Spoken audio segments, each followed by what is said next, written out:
Bismillah, Assalamualaikum warahmatullahi wabarakatuh. Alhamdulillahirabbil alamin wa bihi nasta'inu ala umurid dunya waddin wassalatu wassalamu ala Rasulillah wa ala alihi wa sahbihi wa man walah. Amma ba'd.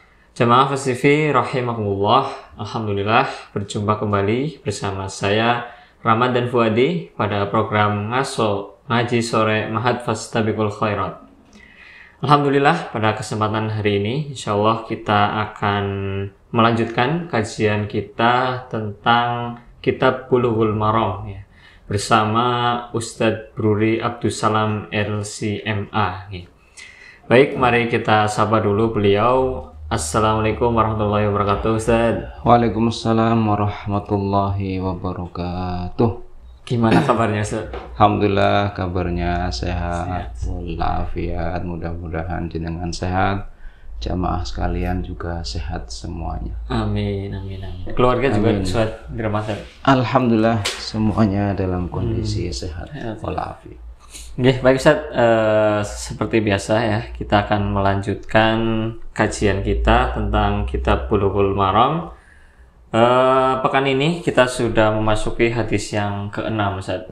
Nah, hadis ke-6 ini berkaitan dengan keberkahan di akhir makan, Ustadz. Nanti seperti apa hadisnya, monggo nanti dijelaskan langsung oleh Ustadz Bruri. Monggo Ustadz. Bismillahirrahmanirrahim. Assalamualaikum warahmatullahi wabarakatuh. Waalaikumsalam. Jamaah sekalian. Ya, kali ini kita akan membahas hadis yang sangat masyhur sudah terkait dengan adab makan seperti apa dan bagaimana Nabi mencontohkan kepada kita untuk kita dalam sikap sekalipun menunjukkan ketawadhuan gitu ya. Setidaknya itu pesan hadis yang akan kita bacakan bersama. Hadisnya diriwayatkan oleh Ibnu Abbas. Beliau mengatakan bahwasanya Nabi Muhammad Sallallahu Alaihi Wasallam pernah bersabda, jika akala makan ahadukum, salah satu di antara kalian, to'aman, makan barang satu makanan saja, fala yamsah, tidak boleh mencuci tangan, yadahu hatta yal'aqaha aw yul'iqaha, sehingga dia menjilat tangan tersebut pada bagian terakhir penutup atau dijilatkan. Maka tema kita hari ini ya mencari keberkahan ya dari setiap suapan yang kita makan. Nah, ini hadis yang sangat singkat sekali sebagai gambaran bagaimana Nabi Muhammad SAW mengajarkan kepada kita. Jadi pelajaran pertama dari hadis ini, dari hadis Ibnu Abbas ini adalah yang pertama tentang ketawadhuan. Itu yang harus kita pahami. Namanya tawadhu, otomatis tidak mungkin dia membuang banyak makanan kemudian menjilat yang ada di tangan. Otomatis kan dari sini makan harus betul-betul sampai habis, sampai tetes darah penghabisan gitu. Betul-betul sampai habis, tidak tersisa karena dari setiap butir nasi itu memiliki berkah. Jadi dalam sebuah riwayat yang lain yang mengatakan fa innaka la tadri ainal barokah dalam riwayat yang lainnya. Jadi kenapa harus sampai dicilati begitu ya? Maka karena kita tidak tahu keberkahan itu ada di mana. Hidup ya itu fungsinya untuk mencari keberkahan. Keberkahan dalam arti maksudnya adalah kita bisa saja makan sekenyang-kenyangnya tapi tidak merasakan kenikmatan, hilang, dicabut kenikmatannya. Tapi terkadang makanan yang biasa saja, makan pakai tempe, pakai sambal, menjadi nikmat dan berasa, itu kan ada keberkahan di sana. Daripada makan hidangan yang kita tunggunya biasanya masa tunggunya lama, terutama ini pemuda-pemudi yang memang mencari makan kuliner yang nun jauh di sana dikejar begitu ya. Masa tunggunya lama sekali, datang sudah dalam kondisi dingin karena masa antrinya panjang kan. Ya sudah tidak nikmat atau tidak selera lagi. Nah, itu maksud daripada keberkahan, ya mencari keberkahan kita. Bolehlah terkadang kita sekali-kali bersama keluarga, quality time begitu ya. Tetapi juga harus memperhatikan betul-betul menghabiskan hidangan. Jangan sampai mubah. Ya, jadi maksud daripada hadis ini mengajarkan kita satu hal tadi, mencari keberkahan sebagaimana sabda Nabi di tempat yang lain, riwayat yang lain, di annaka la tadri ainal barokah. Dari mana, di mana barokah itu ada, kita tidak tahu. Barokah itu kan berarti Allah memberkati makanan dan hidangan yang kita makan. Tetapi yang lebih menarik di sini adalah hadis penutupnya ya. Yal aqaha yul iqaha begitu ya, dijilat atau dijilatkan. Ini kok ajarannya kesannya menjijikkan gitu ya. Nah, itu yang kalau kita kaitkan dengan sabda Nabi yang lain, an-nikahu sunnati faman raghiba an sunnati falaysa minni. Itu kan dua kalimat yang kalau kita pisahkan juga menjadi kalimat tersendiri. An-nikah sunnati titik. Faman raghiba an sunnati itu kan jumlah yang bisa digabungkan ke tempat yang lain. Barang siapa yang tidak suka. Raghibaan itu membenci. Raghiba fi suka. Ana raghbah fik, seumpamanya buat remaja yang mau melamar putri begitu, katakan ana raghibtu fik, saya suka dengan kamu. Raghiba fi, tapi kalau yang putri menjawab raghibaan kan bisa sakit hati, menyakitkan, tertolak balik. Raghibaan sunnah itu Nabi mengatakan barang siapa yang tidak suka dengan sunnahku falaysa minni, itu berbahaya. Jadi bagi yang memang belum menikah, silahkan, tidak masalah. Ambil fatrah, ambil waktu untuk jeda, untuk mengumpulkan modal, untuk mengumpulkan tekad dan mental begitu. Karena terkadang menikah juga ada yang seperti demam panggung begitu, jumpa dengan lawan jenis keringat dingin. Iya, silahkan ambil waktu, tapi jangan sampai mengatakan nikah itu ribet, ngurus anak, cari uang. Nah, kalau sudah seperti itu, raghibaan sudah masuk di situ ancaman Nabi Muhammad. Silahkan untuk mengambil waktu sampai dengan siap untuk menikah, tapi jangan pernah mengatakan saya tidak suka dengan ajaran Nabi Muhammad pernikahan. Sama dengan hal ini juga sama aja, para jamaah sekalian, sama. Kalau memang membenci begitu, itu berbahaya. Berbahaya, tinggal diam saja, ya mungkin dengan cara yang lain kita menerjemahkan tidak masalah. Tapi kan kita dapat mengambil pesannya adalah tidak mubadir. Itu pesan yang ingin disampaikan, bukan berarti ini masa saya setelah makan kita sodorkan ke teman kita yang sama asrama gitu, woi jilatin, kalau kamu nggak mau bahaya kamu. Ini sunnah ini. Itu juga tidak begitu maksudnya. Nabi Muhammad ini mengajarkan dan mencontohkan di hadapan sahabat terhadap Aisyah. Jadi dijilatkan Aisyah atau sebaliknya. Itu kan menunjukkan keromantisan dalam rumah tangga begitu ya. Jadi kalau jenengan punya teman sekamar di asrama, jangan ditimpuk nanti. Ngejek saya kamu. Cukup ambil makna yang pertama, dijilat saja. Kan bisa yang pertama menjilat sendiri begitu ya. Jangan minta dijilatkan. Gimana Iksan? Ini sedikit menarik ya, karena ajaran Islam ini sangat universal dan kompleks ya. Sampai urusan menjilat sisa makanan pun diatur gitu kan.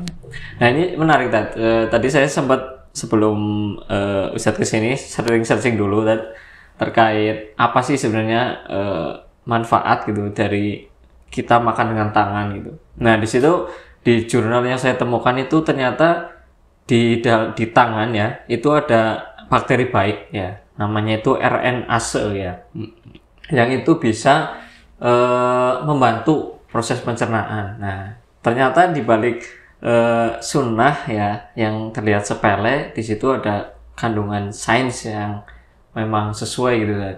Jadi tidak heran ya banyak ilmuwan barat yang justru mengkaji hadis-hadis Nabi untuk penelitian gitu. Nah, kalau umat Islam tadi masih ada yang merasa jijik dan sebagainya, justru malah ketinggalan info, Ketinggalan zaman. ketinggalan zaman. Ketinggalan zaman. Ya sama seperti ketika jatuh dubab lalat di minuman kita, Nabi meminta untuk dicelupkan sekalian dan lanjut minum, tapi lalatnya dibuang. Jangan lanjut diminum lalatnya. Dibuang karena fi ahad janahai, salah satu sayapnya itu ada racun, ada obatnya juga. Nah, itu. Jadi ketika dimasukkan semuanya netral, setelah itu bisa kembali diminum. Itu kan sabda Nabi. Tapi entah seperti apa, karena ilmu pengetahuan selalu berkembang, tetapi dia tidak bisa menjadikan acuan untuk menerjemahkan dan menafsirkan hadis. Dia hanya pendukung saja. Barangkali nanti ada penemuan di kemudian hari yang membantah penemuan pertama, kan sangat mungkin. Ya, makanya ulama itu sangat tidak menganjurkan penemuan apapun menjadi landasan sebuah penafsiran. Itu tidak menjadi landasan, tidak, hanya penguat saja. Namanya penguat ya berarti di nomor sekian, hanya penguat saja, tapi tidak menjadi acuan utama untuk menafsirkan. Contohnya itu tidak bisa dijadikan acuan, meskipun dia akan menguatkan dan sangat kuat sekali, sangat kuat, tetapi lagi-lagi barangkali suatu hari nanti akan berubah teori itu. Dan sangat mungkin karena keterbatasan ilmu yang kita miliki. Baik, jadi saya dapat poinnya nih Ustaz. Berarti kalau kita tadi ya mendengar suatu hadis tentang sunnah, poin pertama yang harus kita pahami adalah kita mengikuti sunnah gitu ya tadi. Iya, nomor 2-nya baru ada hikmah-hikmah di balik itu gitu ya. Nah tadi kalau kita belum mampu melaksanakannya, jangan sampai membencinya tadi kan ya. Sahih. Karena memang namanya cinta, kalau kita cinta seorang ya percaya, apapun ikut kan begitu. Setelahnya baru nanti akan kita mencari hikmahnya. Itu kalau kita bersahabat saja begitu, yaudah saya ikut saja kan, gitu, tanpa menanyakan alasan, selama kita betul-betul percaya kan begitu. Dalam persahabatan begitu, dalam hubungan cinta pun begitu. Nah, kenapa dengan Islam kita malah tidak? Kita mementingkan yang lain daripada keimanan itu sendiri. Iman kan bahasa cinta itu sendiri. Itu iman. Makanya sebetulnya dalam semua hadis, termasuk hadis yang kita bacakan ini, kan memang tujuannya agar kita mensyukuri setiap nikmat. Itu poin utamanya. Maka dalam sebuah riwayat, Anas bin Malik ya pernah mengatakan bahwasanya Nabi bersabda, yu'ti yaumal kiamati bi an ami ahli dunya minan ahlin nar. Jadi ada orang yang di dunia itu kaya raya, didatangkan di hari kiamat, tapi dia itu bukan termasuk ahli surga, dia penduduk neraka. Itu kenapa Ustaz? Ya, bi an ami ahli dunya min ahlin nar gitu ya. Jadi orang yang paling mendapatkan nikmat waktu di dunia itu nanti didatangkan, tapi dia ahli neraka. Ya otomatis bisa kita pahami ya, karena datang uangnya tidak berkah alias dengan cara yang haram. Datangnya dikeluarkan juga dengan cara yang haram gitu ya. Kemudian Allah mengatakan kepada malaikat untuk orang tersebut, usbuh katanya, fayusbah, jadi masukkanlah dia ke dalam neraka. Sabukotan, ya satu celupan saja, satu celupan begitu ya, masuk ke dalam api neraka. Kemudian Allah mengatakan, ya ibna Adam, hal ra'aita khairan, apakah kamu melihat di dunia itu, khairan itu kan pakainya mufrad, satu jengkal kebaikan yang engkau dapatkan di dunia, kamu bisa membandingkan tidak? Enggak ada, rupanya dunia ya numpang lewat saja. Meskipun padahal sabda Nabi ini menyebutkan bi an ami ahli dunya min ahlil nari, orang yang paling mendapatkan. Berarti ya kalau kita sebut anggap ya, kita tidak menjustifikasi orang terkaya. Terkayanya orang kaya sedunia dari zaman Nabi Adam sampai dengan nanti hari kiamat. Kita tidak menyebutkan orang zaman ini ya, karena sangat mungkin rupanya dulu kan ada Mansa Musa, orang terkaya mengalahkan kayaknya Bill Gates atau bahkan Elon Musk begitu ya, Mansa Musa namanya. Sampai ketika dia haji bawa batangan emas disebar-sebarkan sampai harga emas anjlok gara-gara dia semprul ya. Atau sebelumnya ada Korun begitu, lebih kaya lagi, Musa, Firaun gitu kan. Kita tidak menyebutkan nama, tapi ini kan contoh. Dia didatangkan, kemudian rupanya dicelupkan dalam api neraka dan dikatakan pada dia, apakah ada nikmat yang kamu dapatkan di dunia? Gak ada sama sekali. Gak ada sama sekali, hilang. Tapi kemudian didatangkan sebaliknya, orang yang asyadun nasi bu'san, orang yang deritanya di dunia itu banget. Anggap kita mungkin buat jamaah sekalian ya, buat pemirsa sekalian yang mungkin merasa dirinya yang paling menderita sedunia. Padahal mungkin kan kita perlu merenung ya, apalagi undur man huwa asfala minkum, kita sudah bahas ya, kita harus selalu melihat yang di bawah. Terkadang terutama bagi yang masih remaja, perkataan teman sekelas di kelas, bulian itu sampai menghujam sekali, sampai mengakibatkan keinginan untuk membunuh dirinya sendiri. Itu kan penderitaan yang apa? Tidak, nggak masuk penderitaan sama sekali. Jadi orang yang asyaddu bu'san ini yang paling deritanya, yang paling rendah di bumi lah, dari mulai zaman Nabi Adam sampai dengan kiamat nanti, yang paling rendah deritanya, tetapi otomatis dia min ahlil jannati.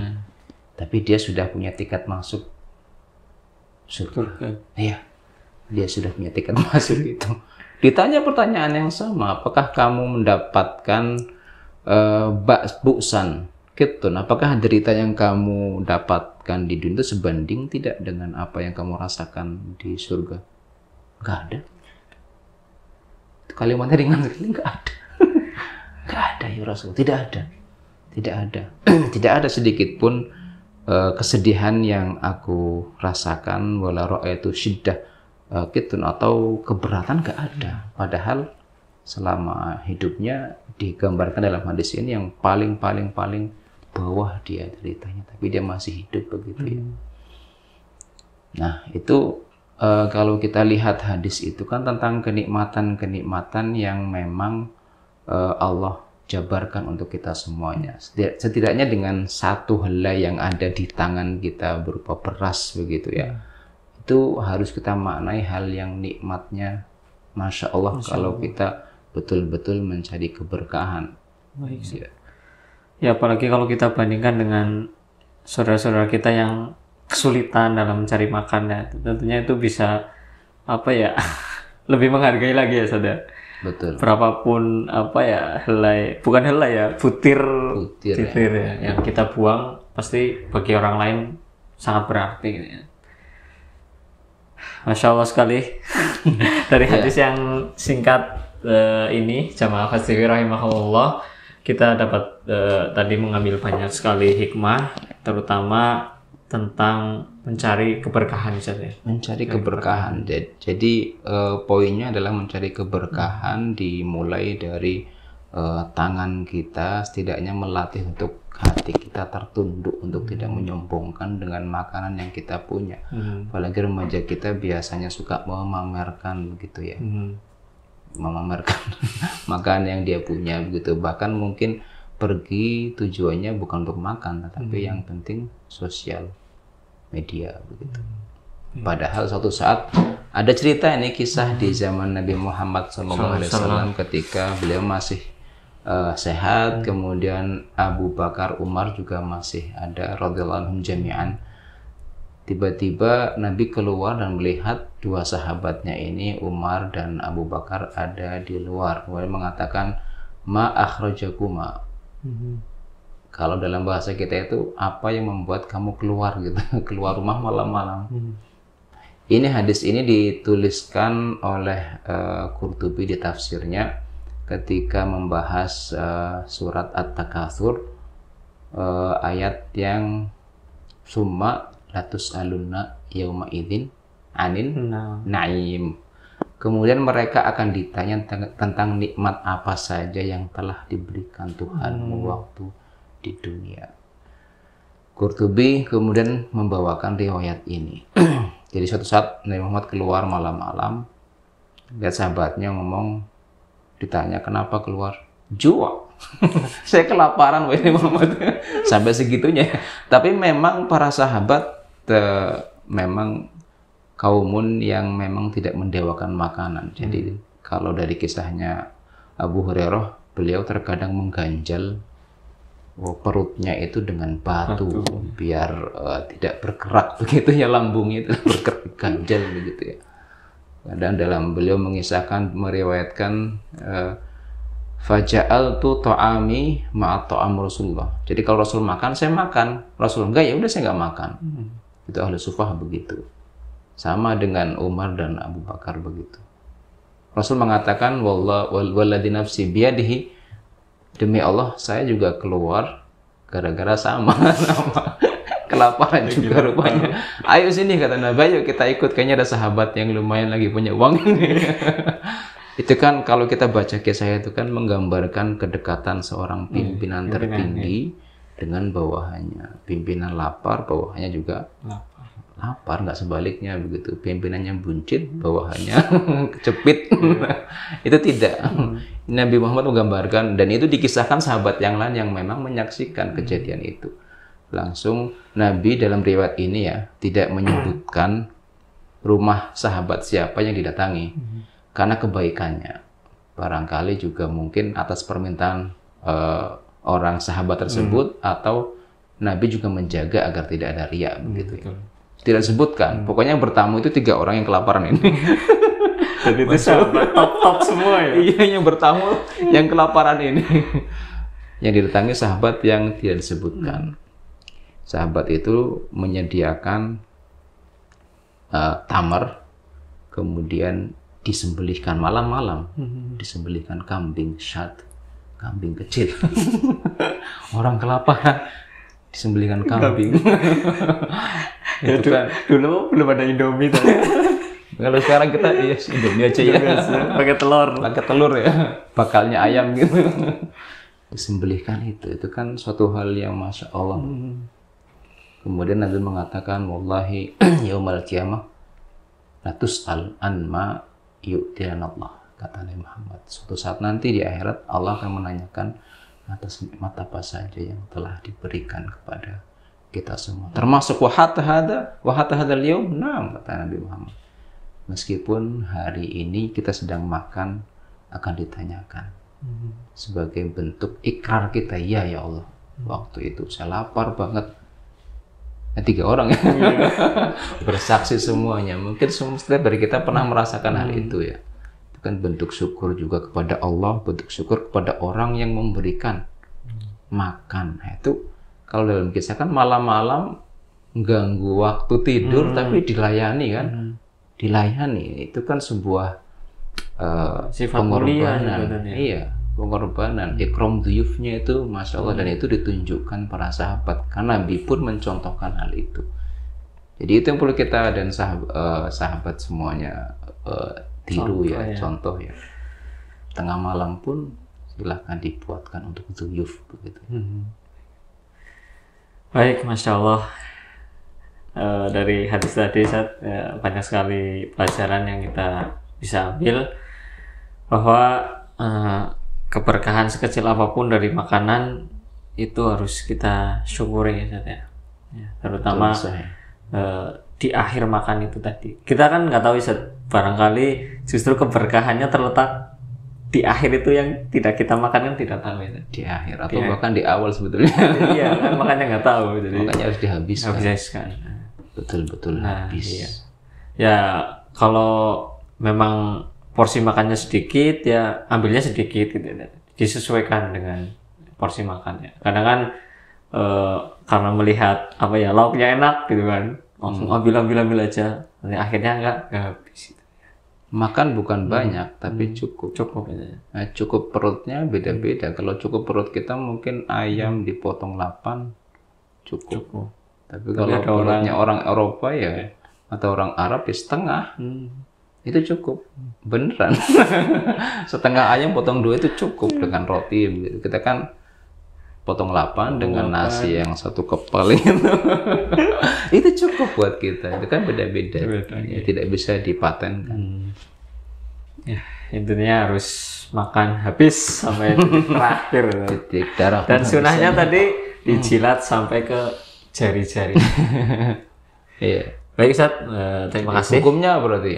Hukumnya apa? Hukumnya? Belum selesai hukumnya. Oh ya, hukumnya gimana Ustaz? Ini sunnah dong Ustaz? Ya tetap sunnah akhirnya.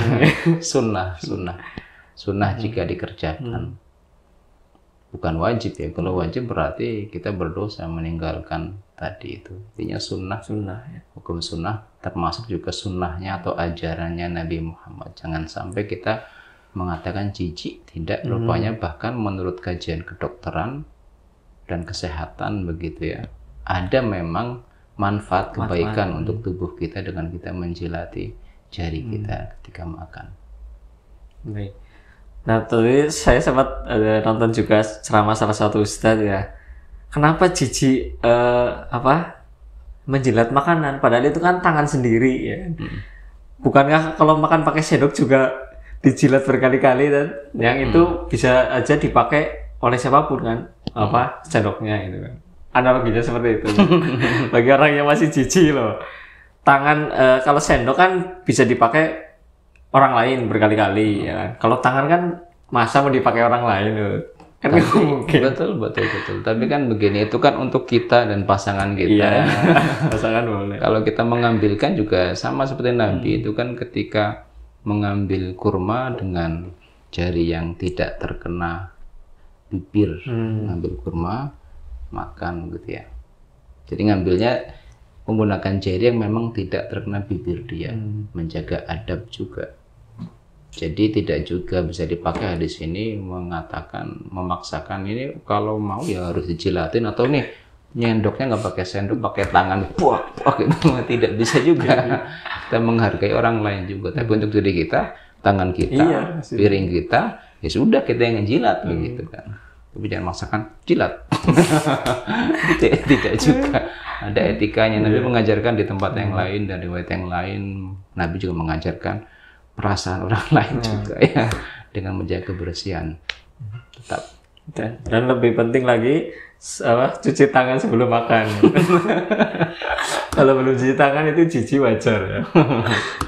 Baik Ustaz, cukup? Ya, cukup insyaallah. Alhamdulillah ya. Baik, cukup sekian jamaah Fast TV rahimahullah. Semoga apa yang tadi disampaikan dapat diambil manfaatnya dan bisa menjadi ibrah bagi kita. Syukron Ustaz. Semoga dapat berjumpa di kesempatan yang lain. Insyaallah bismillah. Ya, kita pamit undur diri. Kurang lebihnya mohon maaf.